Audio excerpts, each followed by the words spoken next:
Hello, how's everybody doing today? Another Howling with the Wolf chat this week. Titans got the Ravens up the store. Big game coming out of the bye. You guys know the deal. Fire away any questions. We'll chat briefly about what to sort of expect. Let me move around a little bit. And I think it should be a good week for football for the Titans. Big game against another AFC playoff contender. You know, the Ravens are right in the thick of it. Joe Flacco's health is a big consideration for this team moving forward. We just talked to John Harbaugh on the conference call. He didn't give any tips on whether Joe Flacco is going to play. I would believe that he's probably going to play more likely than not. And then we'll have a good old-fashioned football game. It'll be interesting to see what adjustments the Titans have made after the bye. That's what everybody's eager to see. You know, 4-3, leading the AFC South is nice and all, but everybody wants.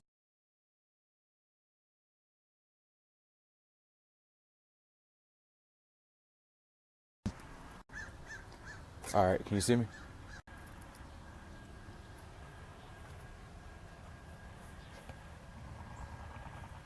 Yeah, 2 wins together, 6-3 going into Pittsburgh. I think that's the goal. I mean, obviously you want to win every game, but the Bengals and Baltimore coming up, those are two winnable games. Two teams that are fighting to stay relevant. I mean, Baltimore I think is a better team than Cincinnati, but both of these teams are more of the physical bunch that if the Titans play their type of football, you think they're very winnable games.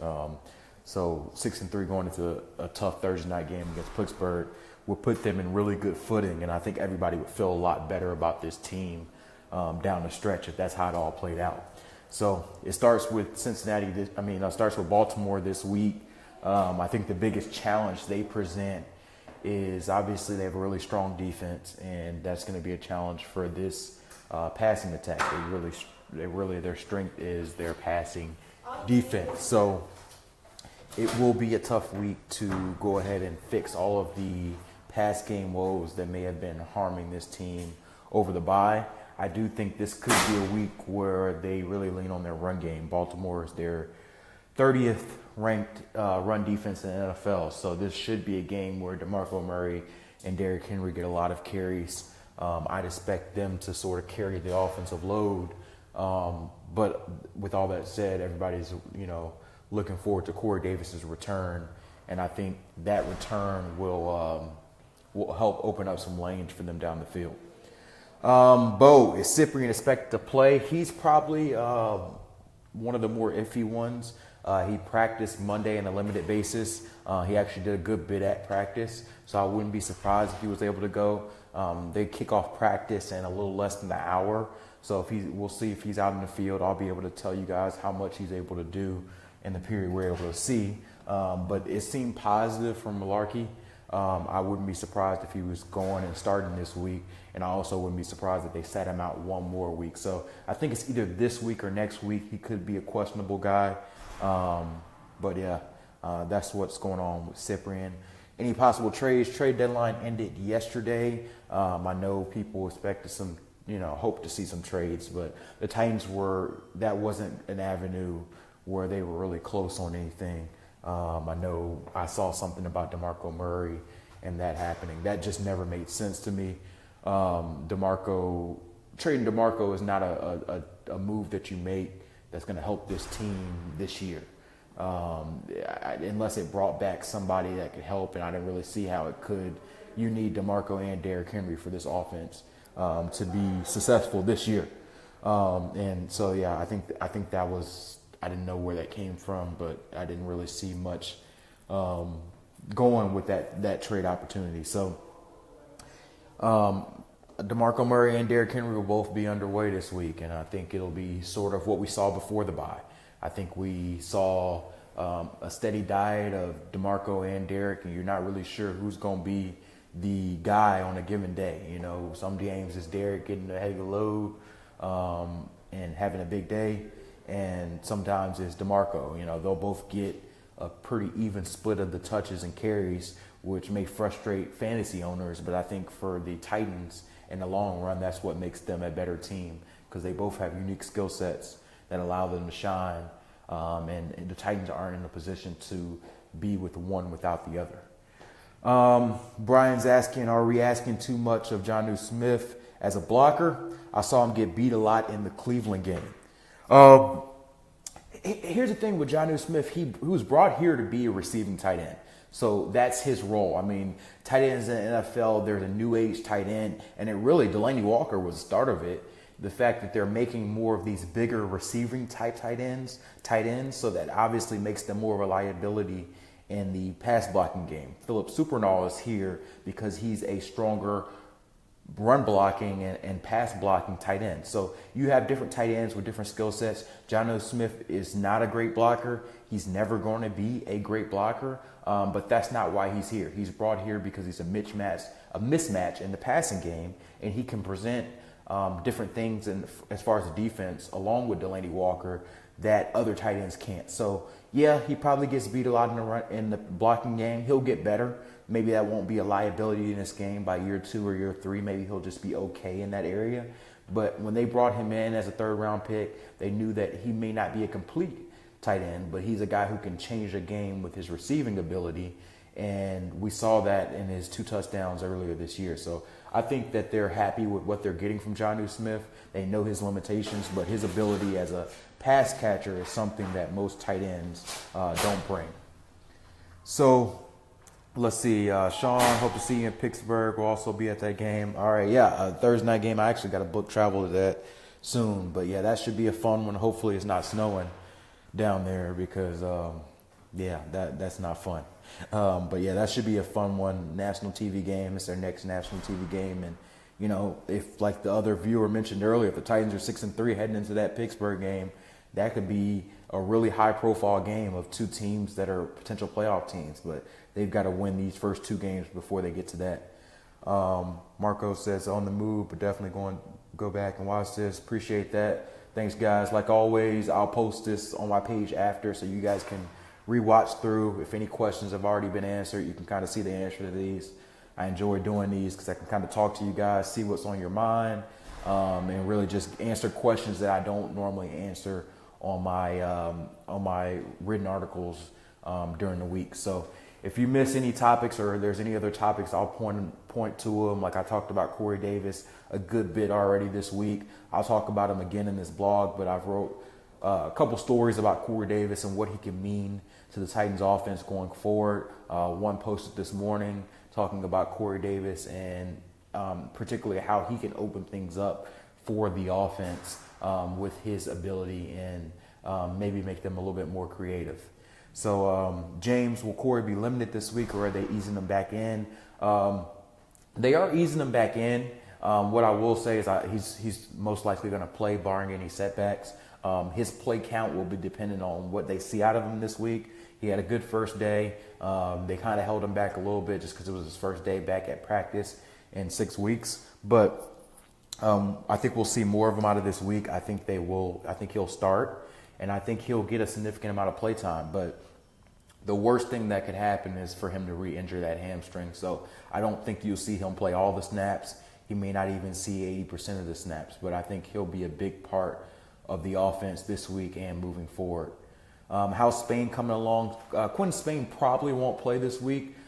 He's got that turf toe. It got aggravated against Cleveland, and those things linger like hamstring injuries, and those are really painful. So we probably won't see him. That'll be Brian Swanky who probably starts, and that's a guy the Titans picked up to sign for a situation like this because they knew he was comfortable with the offense. They knew that he was a guy who can come in and play at a moment's notice. So without Quinn Spain, that could hurt a little bit up front, but they believe it may only be a 1 week, maybe 2 week injury. So it's nothing to get alarmed about too much if they can get past this Baltimore game without him. Logan said, what is the Jags cap situation looking into coming this year? Will they be able to afford keeping that defense coming together? I'm not certain because I don't cover the Jags, but I do know they spent a lot of money in recent years on that defense. but they've also had the benefit of not having a lot of high-priced players. They have to typically overpay for people to go into the Jags, but a lot of the guys they've recently signed to long-term deals, like Malik Jackson. He's going to be there for a while. Calais Campbell, he's going to be there for a while. A.J. Bouye, they just signed. Jalen Ramsey still on his rookie contract. A lot of their players are either on long-term deals or are on rookie deals. So I think that defense is going to be really good for a long period of time. And if they figure out their quarterback situation, then they could be a real problem going forward. They are truly a quarterback away, and I thought if they made a trade, if they were the team that made the Garoppolo trade, then they would probably be the AFC South favorites, in my opinion, because that defense is really good. But it's going to be hard for them to win consistently in November and December with Blake Bortles at quarterback. But they've done it so far, so we'll see. Brian, any idea how much control Marcus has at the line of scrimmage, getting them out of 9 against the blocks? He does have control, particularly in the 2-minute drill, particularly in situations as far as on the line and audibles. The coaches call the plays. He is limited in how much he can shift. He can't shift every play, but there are sequences where he can change calls, and he has changed calls. He's still developing his ability to have full control of the offense, but I think he does have a voice in how he's going to be able to affect the offense. But I mean, here's the thing: it's Mike Mularkey's scheme. This is something they run. This is something they game plan about. So for everybody thinking that Marcus can sort of say, hey, let's make this Oregon again, he's not going to be able to do that. And they're not going to ask him to do that, and he's not going to campaign to do that. The offense is what it is. I know some people hate it. Some people love it. But that offense is what they're going to run. And the only thing that they can do, and I wrote about this earlier this week, is there are ways they can tweak things and still keep the identity of the offense. And what I mean by that is different route combinations. Having Corey Davis run some of the deeper routes instead of Eric Decker, and that can open up different things. Having a little bit different formations, and maybe having different up-tempo situations for Marcus to be able to move up and down the field with ease, or being able to do more play action where Marcus has had a lot of success. So those are areas where I would like to see some change. This is not going to be a high-flying, wide-open, 4-wide passing set. They'll never be that. And if you hope they are and you want them to be that, then, I wouldn't hold my breath, because that's not who they are and that's not who they will be. But I think they know that they can be a little bit more creative in certain areas, and I think we'll see some of that from them down the stretch. Does Byard keep his starting spot? I mean, he better. 3 interceptions in the game. I was talking to Byard 2 days ago, and one of his idols is Ed Reed, and Ed Reed's never had 3 interceptions in the game. So I think Byard is on the way to being a potential star in this league. And, maybe I'm a little early in saying it, but I think he's a really good playmaker on the ball. We saw his playmaking ability finally come through with interceptions, but I think he's been a playmaker for a long time through practice, through training camp. And I think he, on the back end, could really start to be one of those guys that make a name for himself that moves the needle past, the Nashville, Tennessee area. So I think this is just the beginning for Byard. I think he's a really good player who is really shining on a defense that is quietly improving. I know a lot of us got on the defense early in this year, particularly that secondary, for how they played, but we've got to take notice that they have played really well over the last 3 weeks as the offense has struggled. So, they've allowed 33 points over their last 3 games, and they have really played stout. Logan Ryan, Adoree Jackson, Kevin Byard, even Denoris Cersei, who's been playing instead of Jonathan Cyprien. They've played really well on the back end. And for a while, it's looking like this defense, at least for the last 3 or 4 weeks, has appeared to be the stronger side of the ball. And that's something that I don't think many of us imagined earlier in the season. So I think that this is a really positive sign for this secondary, for this defense as a whole. I think there will still be ups and downs. If they have a bad game, we've got to be careful not to overreact and say, oh, no, we're terrible again. I think we've got to look at it in a full scope and know that it's the ups and downs in this league. And I think that this young secondary is really progressing in a lot faster than I thought they were going to do, particularly the cornerback crew. Eddie, how's Adoree coming along? Yeah, that's part of what I was just talking about. Adoree has played really well over the last few weeks, and I mean, I'll admit I was hard on him early in the first month of the season because he was getting picked on, and defenses were attacking him and figuring that was the weakness of the team. But he's really rebounded well, and I mean, I've got to admit the last 3 opponents haven't been juggernauts, but to see them consistently put up 3 strong games in a row where they legitimately look like the best unit on the field on either side of the ball was impressive for a rookie corner. Because in my opinion, cornerback's the hardest position to transition from college to the NFL, maybe outside of quarterback. And he's handled it really well. So I think he's going to be a really good player in the long run. I think he still has to improve some technique, some polish. But I think for what he was brought in to be, I think he's had a successful start to his rookie year. Thanks, man. Appreciate that. Defense has started to come together. Pittsburgh will be the real test. Yeah, Pittsburgh will be, Baltimore, obviously, they're not the juggernaut. Cincinnati isn't either. Passing attack that you'll see a lot through the playoffs, but those teams have physical teams. They have running attacks that will challenge their front seven. I think that will be the important groups these next 2 weeks, seeing how the front seven plays, turning a lot of those pressures into sacks. I was talking to Brian Arakbo Monday, and he kind of laughed because we asked him about the pass rush and how much they've been struggling to get sacks because they're in the bottom 10 in the NFL in sacks. But the interesting other side of that is they're in the top 10 in the NFL in pressures.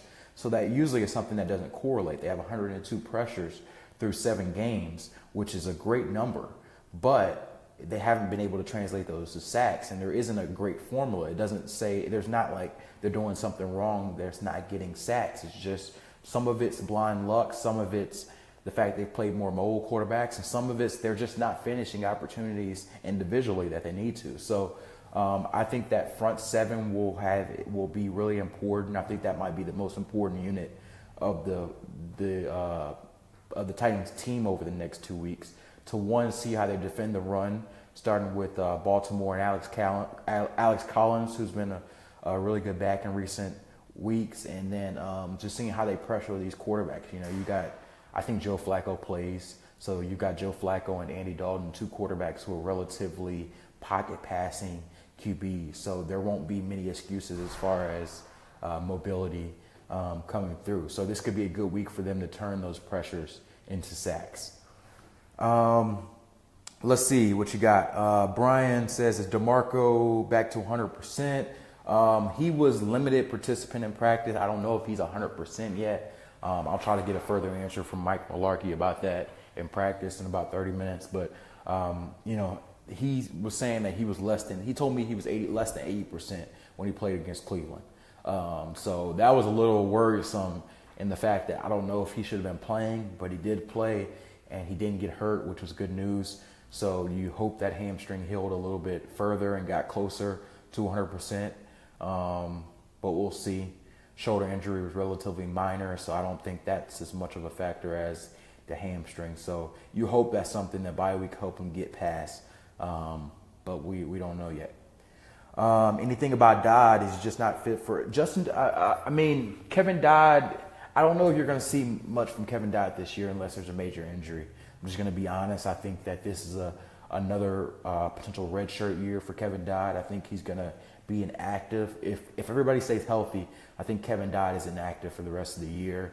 And I think he's just learning. You hope to get his body right.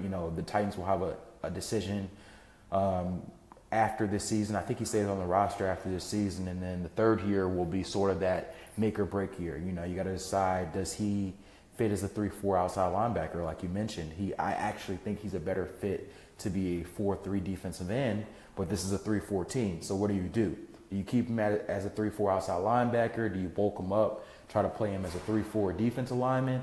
Do you let him get another opportunity with another team? It's a lot of question marks. But I think they're going to give him another shot next season going into camp. But this season, I don't know that you'll see a lot out of him unless Arakpo or Walden or Morgan get hurt pretty seriously. Let's see. Kevin, you're asking Kern and Suckup midseason MVPs. It's funny, I actually just did a midseason report for ESPN, and I almost put Ryan Suckup as the MVP of the team, but I just couldn't do it because he's the kicker. I put Kevin Byard actually in that spot because of his playmaking ability on the back end. But Ryan Suckup and Brett Kern have had great seasons so far. We just talked to John Harbaugh, the Baltimore Ravens coach, on the conference call. He's a former special teams coach he's the only special teams coach background that became a head coach, and he raved about those guys, and he said they're having great seasons. I think they're both having potential Pro Bowl seasons if the Pro Bowl was based on production rather than popularity. But I think they're having really good seasons, and I think they're a big reason why the Titans are 4-3 going into their 8th game. Lewis says, do you expect the running game to improve this half of the season and get back to the way it was last season? I don't know. I mean, I think the passing, to me, and this may just be a personal thing, I'm not as worried about the running game as I am the passing game. Because, relative to everything, the Titans are 8th in NFL in rushing. They've been inconsistent in the fact that they've had big games and they've had sort of duds. But I think that they have a lot of talent in that position. I think they have the potential. I think they've run into a situation where teams are legitimately saying that we believe we can beat the Titans if we stop the run, and that has been their mentality. So it's, you can say, hey, we're going to run and be impactful with 8 and 9 in the box, but if that's the one thing teams are trying to stop you to do, you're not going to be consistently great in that area. So I think the passing attack has to open up more for their run game to do that. So I'm putting that more on the passing game, on Marcus, on the return of Corey Davis, all that on opening things up for Derrick Henry, DeMarco Murray. Yes, they can play a little better. Yes, there are opportunities that Derrick Henry and DeMarco Murray have missed a few yards, a few plays. But some of that comes in that they're trying to make more out of what they have. So I think relative to what they've been given, the running game has been pretty decent. And I'm looking forward to the passing game improving and that reverberating to the running game to be like they were last year. Eddie, the sacks will come. Yeah, that's what Arakpo he said. They said they'll come, but we'll see. Like I said, that sack number has got to get up for this team to make noise deeper into the playoffs because, pass rush can change the game, but sacks, win games. So we'd love to see some of those pressures into sacks. What's the drop-off from Spain to Swanky? I haven't seen a lot of Swanky, to be honest, so I don't really know what his ability is. From what I've gathered from folks, he seems like a replacement-level guard. Spain was having a really good season, so I think you may lose a little bit of the strength you have in that run game particularly, but I think they'll be okay. I mean, you've got guys that bookend Spain. Spain's on the left side, so you got Taylor Lewan and Ben Jones that bookend them. So I think you're fine. I think you survived that week without Spain. So if it was a long-term issue, yeah, you'd be worried, but I think they'll be good this week.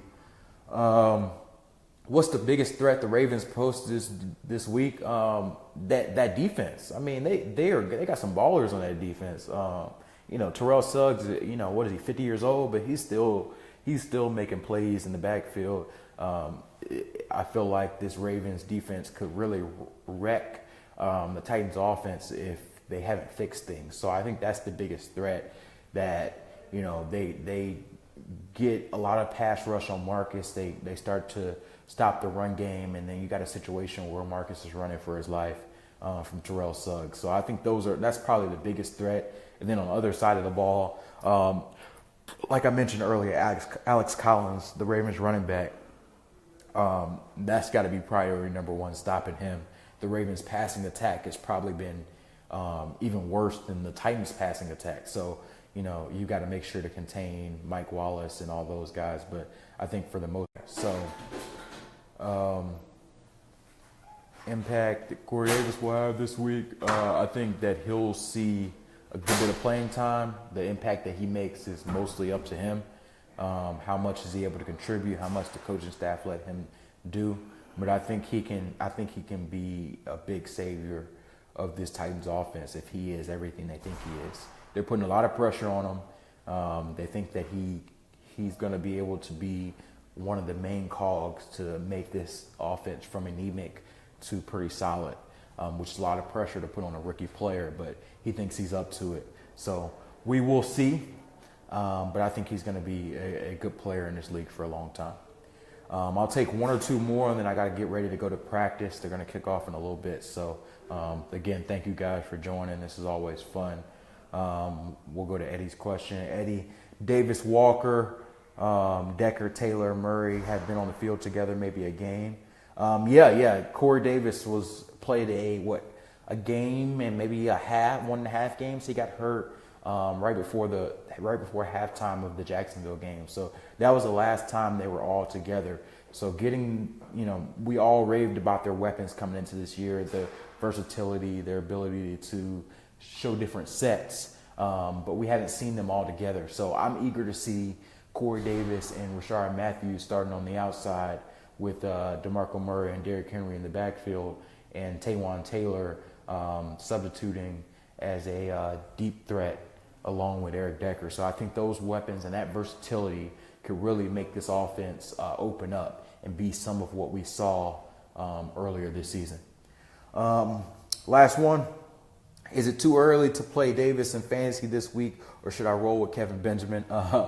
Fantasy question. It's been a while since I got one of these, but I'd probably play it safe on Corey Davis, honestly. Kelvin Benjamin. I'd probably play it safe on Corey Davis. I mean, it's tough because Kelvin Benjamin hasn't, he's playing with a new team, so you're not sure how much he's going to be able to do.